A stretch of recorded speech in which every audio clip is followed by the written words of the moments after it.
There he is. Charlie Carbs and Cycling.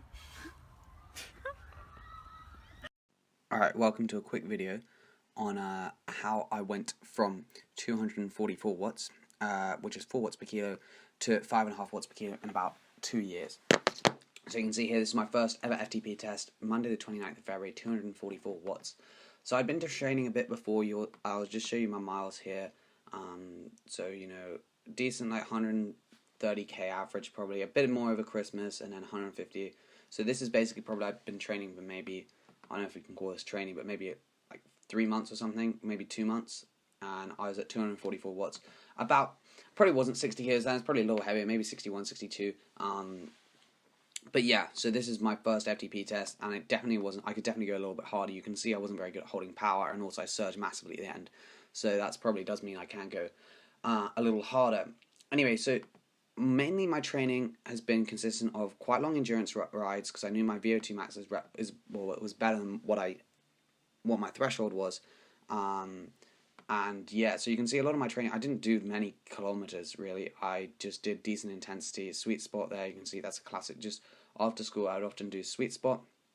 This is when I was in the Easter holidays, so I did 5-minute intervals, recovery, then a bit of threshold, and sweet spot, and then more 2 times 20-minute sweet spots. And then you can see again here I did a bit of VO2 max and sweet spot. That's generally what I find is best for me.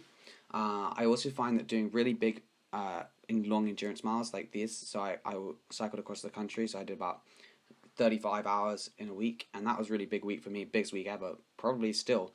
And I actually on this one managed to do 280 watts for 20 minutes, which was my best power so far. So I'd gained 40 watts pretty easily in that time period.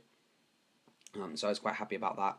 I think here I did an FTP test and hit 278 watts, which I was really happy about as well. So you can see from February to August in that year, I increased a lot, but I didn't really increase much in the rest of 2016 because I was sort of concentrating on other things. And I think I had good numbers then, but I just didn't really test myself. But here I did some more hill climb.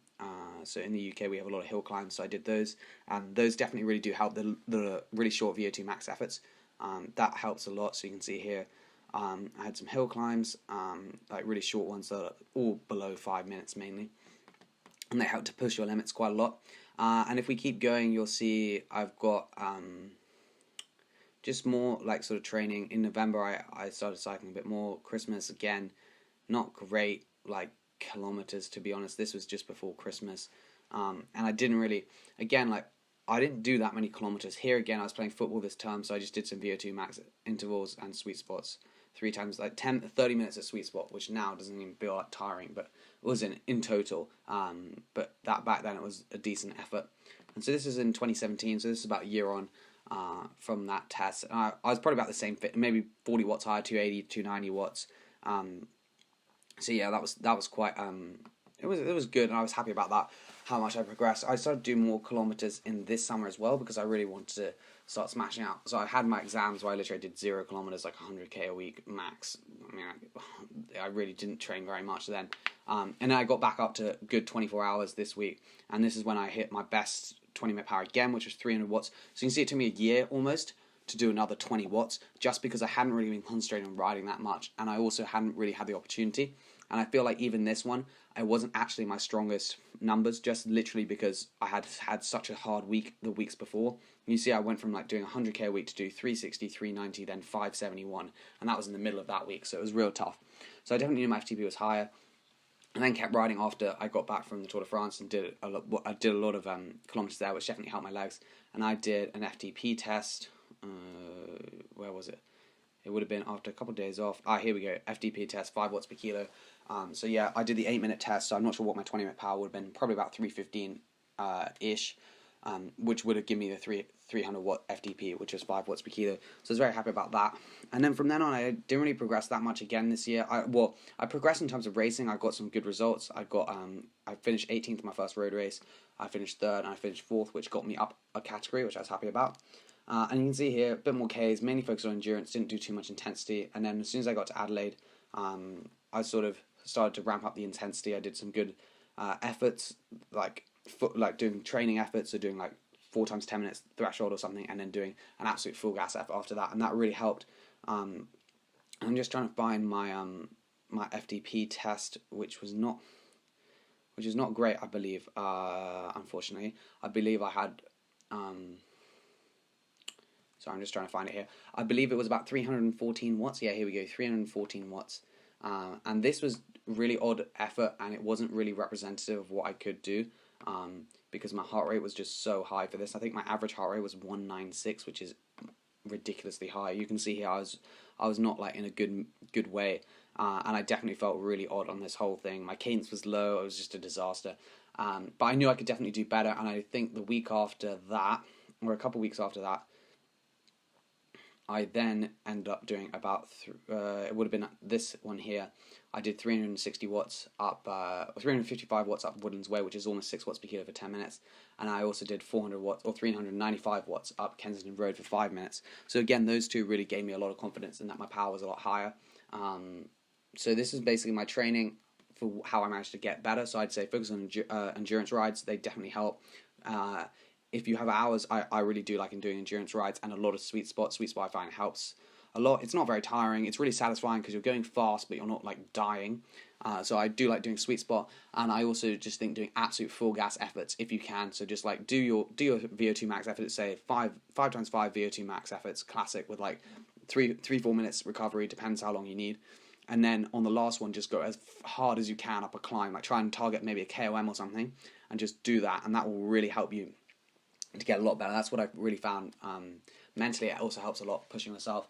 In terms of my weight hasn't changed that much, just because I was never really fat at the beginning, and I haven't really leaned up. I've leaned up, but I've also gained height and muscle mass probably a little bit, so I'm about the same weight as I was when I started, which was around 60 kilos. So yeah, and then what I eat for recovery, I generally find, I'm vegan obviously, so I find that has helped my recovery a lot. In January, I was really concentrating on what I was eating, January, February, because I was just training a lot, and I really noticed that if I increased my salt intake, I definitely didn't feel as good the next day. Felt a bit more dehydrated. I definitely felt the hydration is really important. You've got to drink a lot of water, otherwise you just really can't perform. And I think also just not eating animal products definitely helps your recovery. Your legs don't feel as heavy. They don't feel as like sort of, when you have like a day off, the next day you feel really fresh if you're not eating animal products. But when I was, and like not vegan, it just really, I just felt so sluggish sometimes the days after. I didn't go a vegan overnight, so I gradually got rid of meat and everything.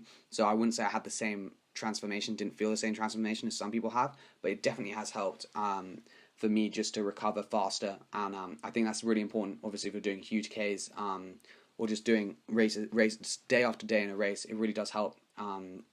Just not eating animal products, and obviously it's good for the animals themselves. You're not actually killing animals for no apparent reason, and also for the environment. So I definitely say takeaways from this training: figure out what your weaknesses and strengths are. For me, it was long range efforts, so I did a lot of threshold, sweet spot, and VO2 max. Those really were my main things, but I didn't do that much threshold. It was sweet spot, VO2 max. So if I had time, I'd do sweet spot, endurance. If I had no time, it would just be sweet spot and VO2 max, no endurance, because generally your endurance is good enough, you don't need it.